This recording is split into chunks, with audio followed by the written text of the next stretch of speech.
Imagine you're trying to practice English, really, like improve your fluency, but maybe you've got no one around to talk to. And those apps, well, they aren't quite cutting it. You feel a bit stuck. Yeah, that's a common feeling. So what if the solution wasn't finding a partner, but was literally, well, right outside your window? Okay, interesting. Today we're embarking on a deep dive into, let's say, an unconventional, yet surprisingly pertinent method for language acquisition. Sounds intriguing. Our mission, to extract the core insights, the practical stuff, from the source material you've shared. It reveals the unexpected power of simply talking to yourself. It's truly fascinating, actually, because this approach, it really challenges that conventional wisdom, the idea that you always need a formal classroom or another person to make progress. Right. This deep dive, I think, will really highlight how what seems like a limitation, like not having those traditional resources, can actually spur some truly innovative self-directed learning methods. Okay, so let's unpack this a bit. Our central case study today, it comes from an experience titled Talking to Myself in Public, Quietly. Quietly. Important word there. Yes, quietly. Yeah. As a, let's say, unique method for English-speaking transformation. Now, it sounds a little out there maybe at first glance. It can, yeah. But this deep dive, it's really all about uncovering those accessible shortcuts, ways to get well-informed about practical, fundamental learning strategies that often get overlooked. So here's where it gets really interesting. The person in our source material, they decided to try something new, something that, probably felt a bit awkward at first. I can imagine. They went for a walk and just started describing everything they saw in English. God. Initially, they kept their voice really low, whispering, kind of worried about what others might think. Understandable, that self-consciousness factor. Exactly. But apparently, that faded pretty quickly. What's genuinely insightful about this, I think, is just how simple the starting point was. They began with really basic observations like the sky is blue or the dog is running. Yeah, or I see red car, that kind of thing. Right. It just goes to show you don't need complex ideas or, pre-written prompts. Your immediate environment just provides this endless stream of real-time practice material. Absolutely. And the source mentioned it felt strange for only, a few minutes? Just a few minutes, yeah. After that, it quickly turned into something fun. Like they were giving themselves a live English lesson right there on their walk. Like a game, almost. Kind of. Yeah. And the real revelation for them, the big aha moment, was realizing they didn't need a teacher or a language partner or even an app. Just themselves, their surroundings, and, their voice, even whispering. And this brings us to a really crucial point.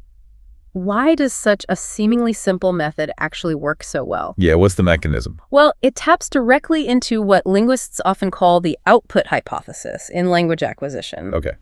Output hypothesis. Right. So by actively producing the language, even if you're just whispering it or thinking it clearly, you're forcing your brain to do the work. What kind of work? Retrieving vocabulary, constructing sentences that are, grammatically okay, and actually articulating them. You're not just passively absorbing information. So it's active versus passive. Exactly. You're actively engaging, and that strengthens those neural pathways much more effectively than just, say, listening or reading alone. Your surroundings basically become your interactive textbook. Prompting real-time language production. I like that. So what does this all mean for you, the listener? Well, by narrating what you observe, you're simultaneously practicing a few things at once, right? Vocabulary recall. Yep. Sentence building. Sentence building and fluency. It's actually an incredibly efficient kind of integrated approach. Yeah, it really is. The core insight from the source is pretty straightforward. Narrate your surroundings in English. Start simple, and the more consistently you do it, the smoother and more natural your English will become. And that integrated practice, hitting the vocabulary, sentence building, and fluency all together, that's the real power here. Right. It moves those words and grammar rules from just being abstract knowledge in your head. Something you can actually use. Exactly, to active, usable language. You're bridging that gap between understanding English and actually speaking it.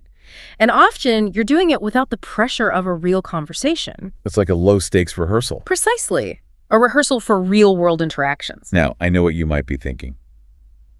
Okay, but what if someone hears me? Won't I look kind of silly? Big question, yeah. And our source tackles that head on. Their take is pretty clear. Trust me, nobody cares. Blunt. I like it. Right. And even if they do, they add, It's not a bad thing. You're learning.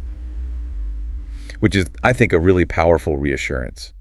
It helps neutralize that common hesitation, that fear we often feel. That nobody cares point is so critical, isn't it, for overcoming that self-consciousness? Totally. It reframes any potential social awkwardness as, well, completely irrelevant when you weigh it against the actual personal improvement you're gaining. Good point. It encourages you to focus on your own progress, not what others might think, which is just a powerful mindset for any kind of learning, really. Okay, let's just quickly recap the core insights from this deep dive then. Sounds good. So this effective method, it involves narrating your surroundings in English, even if you're just whispering to start.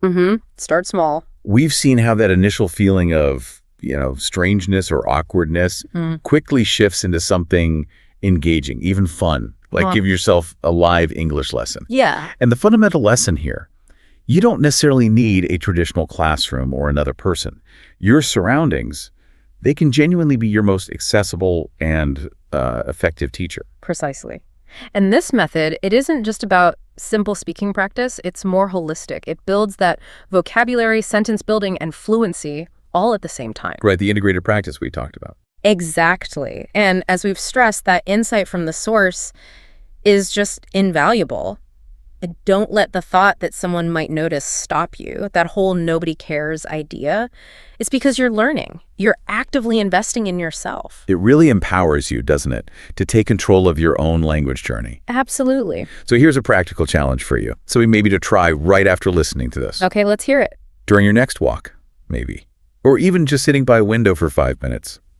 Try describing things around you in English. If you're feeling a bit shy, just whisper it. That's fine. If you're feeling a bit bolder, try saying it a little louder.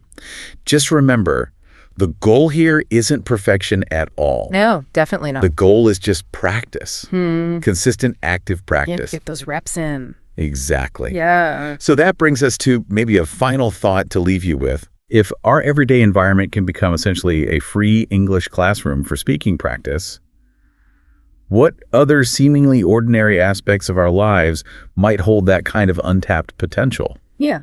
For learning or skill development? Ooh, that's a great question. It really encourages us to think, doesn't it? What's How this principle, this idea of leveraging your immediate surroundings and using self-directed activity, how that might apply to personal growth beyond just language. Right, in other areas. Yeah, it's about cultivating maybe a mindset of continuous creative learning. Yeah. Recognizing that resources for development, they're often right there in front of us. If we just look differently. If only we pause, observe, and decide to engage with them differently. It's really about turning the mundane into something magnificent, for your own growth. The experience and the feeling